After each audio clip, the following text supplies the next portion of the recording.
On August 18, 2021, the Taal Volcano Network recorded 31 volcanic earthquakes, including 27 volcanic tremor events having durations of 1 to 18 minutes, 3 low-frequency volcanic earthquakes, and 1 volcano tectonic event and low-level background tremor that has persisted since July 7.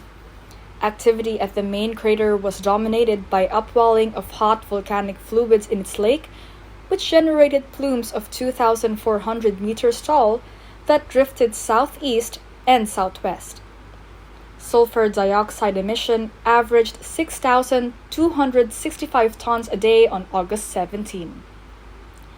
Sulfur odor was also reported by residents in Barangay Buso-Buso and Gulod, Laurel, Batangas.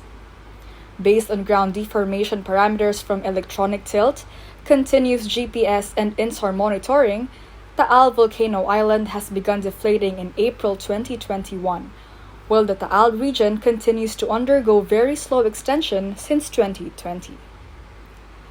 Taal Volcano remains under Alert Level 2 or increased unrest. DOST PHIVOX reminds the public that at Alert Level 2, sudden steam or gas-driven explosions, volcanic earthquakes, minor ashfall, and lethal accumulations or expulsions of volcanic gas can occur and threaten areas within and around the Taal Volcano Island.